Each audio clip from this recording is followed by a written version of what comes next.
Badai pasti berlalu. Gak tahu ini akan kena ke siapa. Saya yakin ini akan berbicara ke hati seseorang. Hei, badaimu akan berlalu. Badai pasti berlalu. Sungguh saya tidak perlu bahkan khotbahkan. Satu kalimat hikmat ini sudah cukup untuk mengentaskan jiwa yang gelisah dan gundah gulana. Tapi tetap harus ada pengajaran agar iman kita bertumbuh secara sehat dalam firman. Buka bersama dengan saya di 1 Raja-Raja pasal yang ke-19 ayat 9 sampai 18. Badai pasti berlalu, cerita tentang Elia. Saya bacakan dulu ya. Oke, ayat 19, ayat 9 maaf. Bunyinya begini. Di sana masuklah ia ke dalam sebuah goa. Ini Elia dan bermalam di situ. Di dalam goa Elia bermalam. Maka firman Tuhan datang kepadanya demikian. Apakah kerjamu di sini hai Elia? Tuhan lagi bicara sama Anda dan saya sekarang. Mungkin ya siapa tahu baik yang di sini sekarang, yang onsite maupun yang online, mungkin Anda sedang tidak berada di poros kehendak Allah loh. Kalau sampai Allah tanya, apa kerjamu di sini? Mungkin Anda busy, mungkin sibuk sendiri, tapi bisa jadi tidak melaksanakan kehendak Tuhan, tapi kehendakmu dan kehendakku, bukan kehendaknya. Jangan selalu Tuhan itu suruh jawab pertanyaan kita. Tuhan mengapa? Tuhan jodohku siapa? Tuhan nanti aku jadi apa? Tuhan kapan masalahku akan selesai? Izinkan Tuhan yang mengintrospeksi diri kita. Tuhan tanya sama beberapa orang saat ini, anakku apa kerjamu di sini? Tuhan gak tanya tentang pekerjaanmu, Tuhan tanya kondisi hidupmu. Atau lebih tepatnya, di mana hati Anda? Sebagian kita, hati kita gak berada pada Tuhan, tapi pada harta. Sebagian kita, ya bekerja sih bekerja, tapi kita itu pikirannya salah. Tuhan tanya, apa kerjamu di sini hai Elia? Ini relevan buat kita. Elia aja ditanya, apalagi Anda dan saya. Kenapa? Karena Elia tinggal di dalam gua. Seharusnya dia berada di sana menjadi nabi Allah. Dia malah di gua. Berapa banyak di antara kita yang harusnya pelayanan sekarang mundur dari gereja. Kita memang masih bekerja sih. Tetapi attitude kita atau sikap hati kita salah. Mengeluh, cemberut, melulu. Padahal orang lain loh di PHK. Masa sana gak kamsyah? Punya kerja sekalipun kita gak cinta. Tetap kerja bukan? Tuhan loh, kadang-kadang Tuhan menegur kita secara lembut. Apa kerjamu di sini hai Elia? Saya ingin sekali meneruskan kata nubuatan badai pasti berlalu. Dimulai dengan keputusan hati kita dulu. Jangan lihat badai. Putuskan di hati sendiri. Bahwa saya tidak boleh mengeluh. Saya tidak boleh ngomel melulu. Sikap hati saya yang negatif ini harus diubahkan. Karena Tuhan tidak pernah paksakan. Ini pilihan. Aku tidak boleh terus negatif sama orang lain. Aku tidak boleh negatif sama kehidupan. Aku tidak boleh negatif sama diri sendiri. Keluar dari gua ketakutan. Sebagian kita nggak tinggal di gua, kita punya rumah. Kita juga punya pekerjaan yang tetap. Kelihatannya kita bekerja, kelihatannya kita beraktivitas sehari-hari. Tetapi pikiran dan hatimu berada dalam gua ketakutan. Sebagian kita adalah makhluk trauma. Sudah gak berani lagi mencoba karena dulu pernah gagal. Lalu sekarang mulai hari ini, kita hidup selalu di masa lalu. Terus menghantui, kita gak pernah mau percaya janji Tuhan yang baru. Kalau begitu gak akan ada penangkapan ikan yang dahsyat. Karena mereka semalam-malaman bahkan tidak dapat cacing. Tapi kalau Tuhan yang suruh pada pagi hari, tebarkan di sebelah kananmu, tebarkan. Keluar dari guamu, keluar dari traumamu. Ada lagi di antara kita yang suka sekali memegang kesalahan orang, diingat-ingat selama-lamanya suami istri itu. Udah cukup, keluar dari guamu. Ternyata ya, kalau mata rohani kita dicelikan, banyak di antara kita tinggal di dalam gua. Kenapa kita harus meringkuk di sana? Bagaimana kita bisa masuk dalam rencana Tuhan, damai sejahtera dan masa depan pengharapan? Elia ternyata terjebak di area yang sama. Jawabnya ayat 10. Aku bekerja segiat-giatnya bagi Tuhan, Allah semesta alam.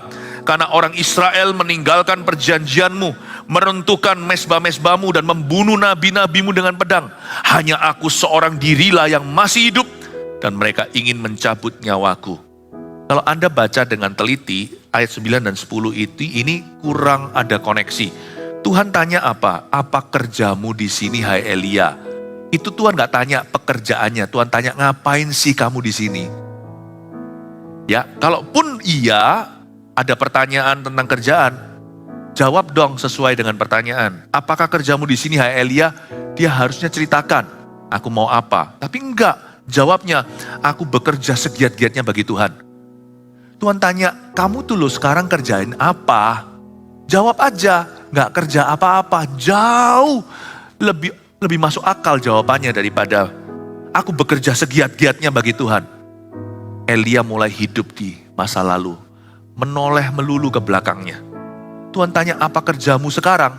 Dia bilang, aku kemarin kerja segiat-giatnya. Karena orang Israel meninggalkan perjanjian, meruntuhkan mezbah, membunuh nabi dengan pedang. Lalu dia lanjutkan, hanya aku seorang diri yang masih hidup. Wah, mengasihani dirinya. Ini yang saya sebut self-pity.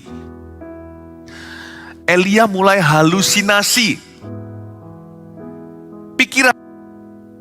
Pikirannya sudah mulai gak benar. Bisa begitu pikirannya? Karena dia berkata dia sendirian yang tersisa. For your information ya, for your record. Berapa waktu yang lalu Elia bertemu dengan seorang hamba Tuhan bernama Obadja yang bekerja di pemerintahan. Dia disuruh Raja Ahab untuk mencari keberadaan Elia. Waktu ketemu, dia mohon-mohon tolong Elia tampilkan diri kepada raja atau bosnya. Kalau enggak nanti raja akan marah sama dia. Dia berkata, tolonglah Bapak Elia, pendeta Elia, tolonglah Anda ketemu dengan sang raja. Lalu Obadja berkata, aku menyembunyikan 50 nabi di gua satu, 50 nabi di gua yang satunya lagi. Total ada 100 yang kuberi makan. Jadi Elia udah jelas-jelas tahu ada 100 nabi yang lain. Dia tidak seorang diri. Yang tersisa ada 100 orang minimal yang dia ketahui. Orang itu kalau terus-menerus pahit dan negatif, dia gak akan objektif. Elia tahu ada 100 nabi, tapi masih bisa berkata, hanya aku seorang diri yang masih hidup di sini. Paham ya Bapak Ibu Saudara? Feeling itu bisa menipu. Oleh karena itu, poin nomor 1, badai pasti berlalu.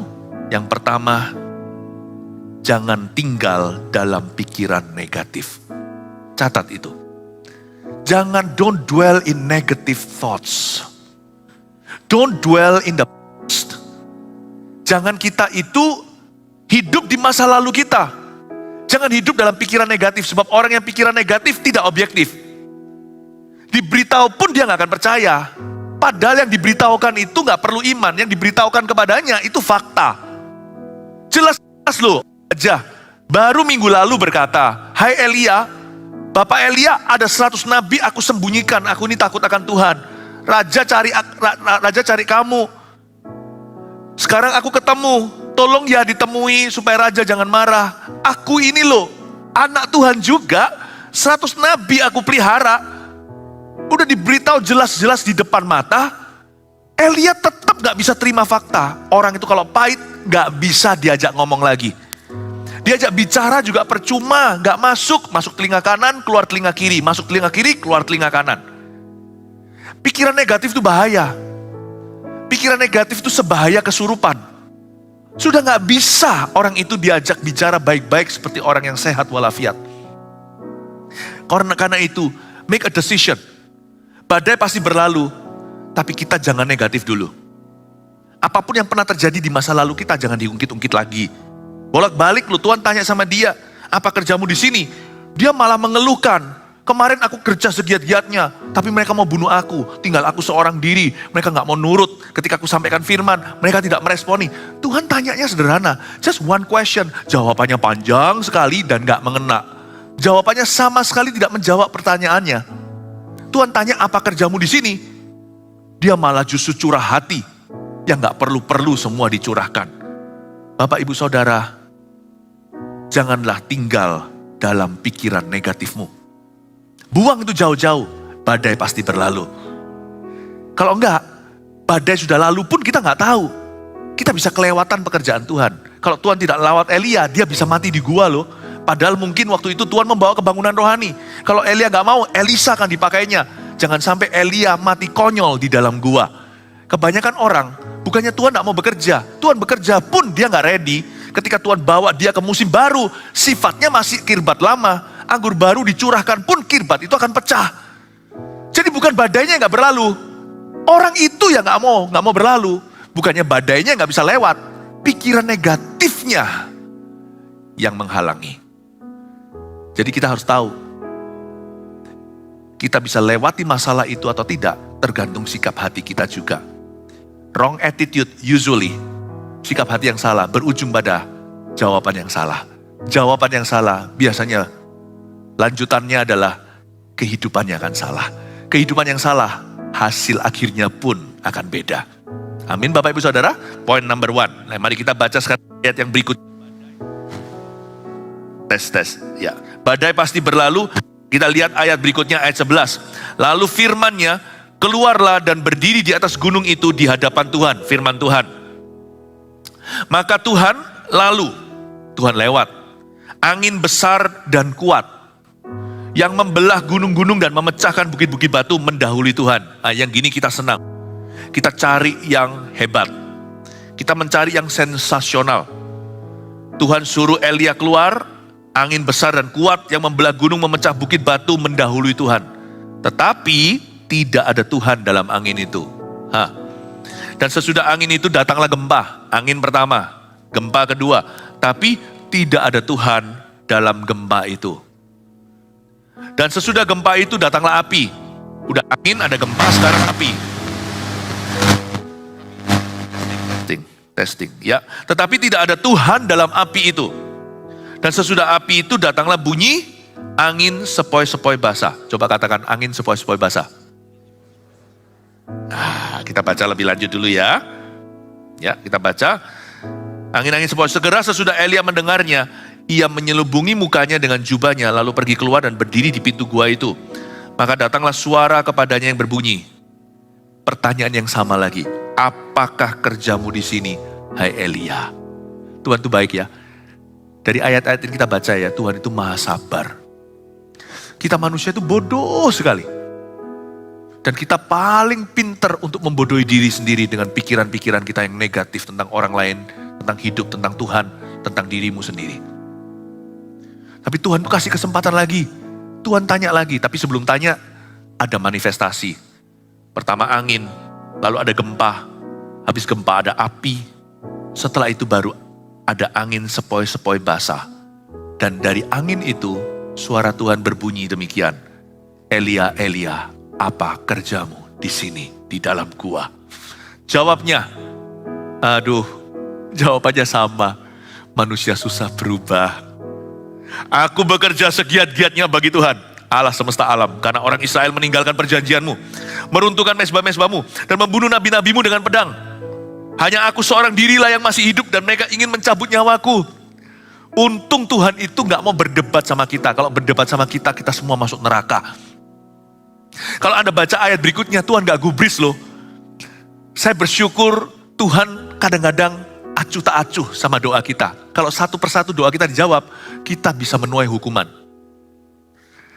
Jadi jangan marah kalau Tuhan diam. Diamnya Tuhan itu emas. Kalau Anda baca ayat 15, firman Tuhan kepadanya, pergilah, bla bla bla. Nanti kita baca kemudian, Tuhan kasih dia tugas. Ya sudahlah, bahasa Chinese ya, swan lelah.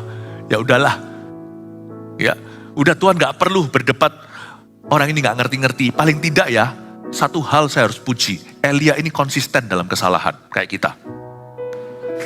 Kita itu komitmen dalam pikiran negatif. Kalau kita sudah negatif sama orang, atau negatif sama apa, atau sama diri sendiri, atau sama Tuhan apalagi. Kita itu bisa komitmen setia pada negatif itu. Ditanya lagi jawabannya sama, yaitu mengeluh.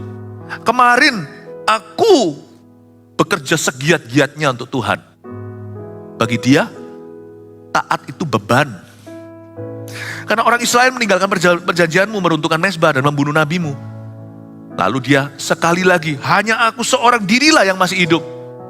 Untung Tuhan tidak jitak dia dan berkata, kamu ingat Obadya? Kamu ingat Obadya? Masa dia lupa? Masih di save di HP-nya kok. Masih ada history di chatnya. Obadya bilang ada cepek, ada 100 nabi yang dia pelihara. Kok ngaku-ngaku kamu sendirian? Bukankah kita itu kayak gitu? Kalau kita lagi terpuruk sesuatu, kita merasa di seluruh dunia kita paling malang. Bahkan kota Malang di Jawa Timur pun tidak semalang Anda. Tes. Aku pasti. Saya ganti ini. Testing. Oke. Aku pasti, aku orang yang paling malang, aku paling kasihan. Pernah gak kita merasa gitu? Nobody loves me. Di sebelah sana loh, ada yang doain sampai nangis. Tuhan, hibur hatinya. Dia masih berkata, nobody loves me. Nah, orang yang nangis itu apa? Kalau kita percaya tidak ada orang cinta sama kita, kita merasa kita benar. Kalau kita merasa tertolak. Ya. Dan kalau kita berkata, semua orang sama aja, laki ya sama aja, semua sama. Kali tidak ada satu pria yang gak sama, namanya Yesus. Haleluya, kasih tepuk tangan buat Tuhan. Ya kan? Dia juga sama, mungkin dia perempuan berkata, perempuan juga semuanya sama. Dia lupa kalau dia juga perempuan. Bapak ibu saudara, Elia itu merasa aku seorang dirilah, aku paling malang, aku paling kasihan. Aku paling sakit, aku paling disakiti. Persoalanku paling besar. Pernah sekali suatu hari ada satu orang anak muda dalam pelayanan saya ketika saya masih sekolah Alkitab. Dia merasa dia orang yang paling susah di dunia, persoalannya paling besar. Memang sih, saya tidak pungkiri, persoalan dia memang besar. Saya ngomong sama dia apapun percuma, semuanya mental. Bilang apapun juga mencuat kembali ke saya. Saya beritahu sama dia, gini aja, saya ajak kamu ke panti jompo. Di sana ada sebuah panti jompo, kasihan betul-betul orang tua yang dibuang anak-anaknya. Ini anak muda yang saya bawa. Setelah dari situ, saya tanya sama dia, kamu belajar apa? Dia berkata, persoalanku bukan yang paling besar. Bapak ibu saudara, kita paling hebat untuk merasa hanya aku seorang diri yang masih hidup. Makanya badainya gak berlalu. Karena Anda percaya, badaimu terbesar. Badainya gak bisa lalu. Lalu pun Anda pasti tetap lihat lubang di donatnya, bukan donatnya. Anda pasti lihat ke masalahnya, bukan kebaikannya. Anda selalu akan melihat pada kelemahannya, bukan potensinya. Anda tidak akan melihat pada kemurahan, tapi selalu matanya tertuju pada kesulitan. Bukan badainya yang gak pernah berlalu. Kita yang gak pernah melalukan badai itu. Bapak ibu saudara, saya ajak kita jemaat saat teduh, keluarga saat teduh untuk kita bertobat. Ya. Karena itu di poin nomor 2 sini, saya kasih suatu kebenaran. Dari kata angin sepoi-sepoi basah tadi, kita diajari oleh Tuhan. Nomor 2, dengarkan kesaksian roh dalam hati. Jangan percaya pikiranmu ketika gundah gulana. Dengarkan suara hatimu dalam Tuhan. Angin sepoi-sepoi basah itu bukan gempa. Dia bukan api. Orang kalau masalah carinya yang hebat-hebat. Cari orang hebat, minta didoakan siapa, minta nubuat. No, just be quiet. Be still and know that I am God. Diamlah dan ketahuilah bahwa aku adalah Tuhan. Angin sepoi-sepoi basah itu bicara tentang kesaksian Roh Kudus di dalam hati kita. Saya kalau butuh kepastian, saya nggak cari ke kiri kanan. Saya buka Alkitab di setiap halaman. Saya minta tuntunan Roh Kudus. Kadang-kadang pun saya nggak untung-untungan buka. Nah, yang mana? Enggak. Tapi seperti yang sudah saya canangkan, tiap hari ada disiplin berapa pasal, saya baca teratur, saya selalu dapat sesuatu. Dan ketika saya pejamkan mata saya seperti merasakan Tuhan berbicara dalam hati saya, listen to your heart. Dengarkan angin sepoi-sepoi basah. Jangan cari suara Tuhan dari angin yang keras. Jangan cari suara Tuhan dari api dan gempa. Suara Tuhan lebih dekat daripada yang kau kira. Kalau Anda mau diam aja, tenang. Dan dengarkan suara Roh Kudus di hatimu lewat firman. Anda akan berubah. Ternyata badai itu gak segede yang Anda kira. Atau tidak selama yang kau prediksikan. Ayat 15. Tuhan tidak menggubris Elia dengan jawaban kedua kali yang tetap salah. Firman Tuhan kepadanya, pergilah, kembalilah ke jalanmu melalui padang gurun ke Damsyik. Dan setelah engkau sampai, engkau harus mengurapi Hazael menjadi raja atas Aram. Juga Yehu, cucu Nimsi, haruslah kau urapi menjadi raja atas Israel. Dan Elisa bin Safat dari Abel Mehola harus kau urapi menjadi nabi menggantikan engkau. Maka siapa yang terluput dari pedang Hazael akan dibunuh oleh Yehu. Dan yang siapa yang terluput dari pedang Yehu akan dibunuh oleh Elisa. Tetapi aku akan meninggalkan 7.000 orang di Israel, yakni semua orang yang tidak sujud menyembah Baal dan yang mulutnya tidak mencium dia. Tuhan tuh baik ya. Tuhan tuh gak pakai sindir-sindir orang, hina-hina.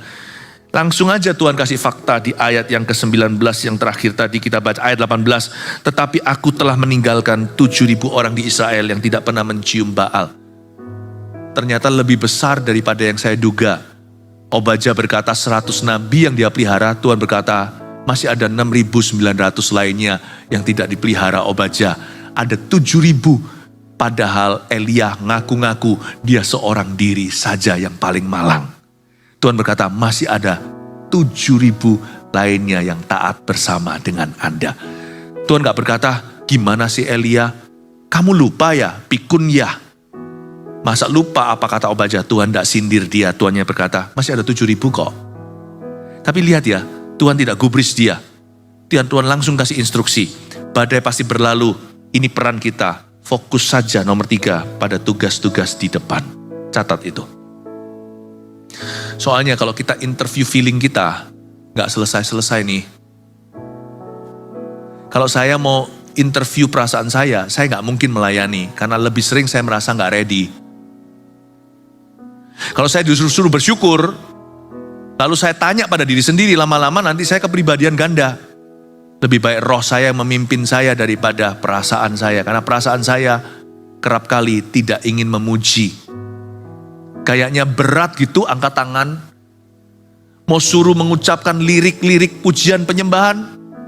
Kayaknya saya gak ngerasa demikian. Karena itu saya harus memuji dengan iman. Sehingga pujian itu menjadi korban, yaitu korban pujian. Kalau gak sakit kan bukan namanya korban. Untungnya ya, saya gak terlalu sering berbicara pada Philip Mantova. Kalau kita bicara terus sama diri sendiri, lama-lama kita jadi orang gila. Betul ya, Bapak Ibu Saudara? Saya fokus saja pada tugas di depan. Cepat lambat badai pasti berlalu karena saya yakin setiap masalah itu ada tanggal kadaluarsanya. Memang masalah kalau pergi bisa datang kembali nggak? Bisa, kalau nggak mau masalah datang kembali gampang, mati. Selama kita hidup pasti ada masalah. Tapi masalah kalau ditungguin nggak pergi-pergi. Ya kan? Masalah kalau disuruh-suruh pergi juga nggak mau. Jadi ya sudah, saya cuekin aja, saya lakukan bagian saya, apa yang menjadi tanggung jawab saya. Tapi lebih baik mataku tertuju pada tugas-tugas yang Kristus berikan di depanku. Badai pasti berlalu. Because problems come and go. Masalah itu datang silih berganti. Ngapain ditungguin? Jangan tunggu pergi baru lakukan tugasmu. Jangan tunggu dia datang lagi. Lalu hentikan apa yang menjadi responsibility atau tanggung jawabmu. Jemaat saat teduh yang saya kasih, keluarga saat teduh yang saya sayangi. Badai pasti berlalu, gak usah kita interview. Cukup fokus saja pada tugasmu. 1, 2, 3 apa aja, badai pasti berlalu, peran kita di mana? 1, jangan tinggal dalam pikiran negatif. Buang ke laut. Seperti lagu anak kecil itu, buang ke laut, biur. Buang ke laut, biur, buang. Yang kedua, dengarkan kesaksian roh dalam hati. Jangan panik sendiri ya, jangan panik. Tahu nggak cara untuk membantu orang mendengar suara Tuhan? Waktu dia panik sendiri bilang, tenang bro. Suruh dia merem sebentar. Kalau dia nggak sanggup berdoa, kan bisa menyembah. Anda aja yang nyanyi, ajak dia doa suami istri. Waktu hatimu tenang, suara Tuhan jernih. Ternyata Tuhan selama ini berbicara, hanya karena terlalu bising telinga kita mendengarkan perasaan di hati. Yang ketiga, fokus pada tugas-tugas di depan.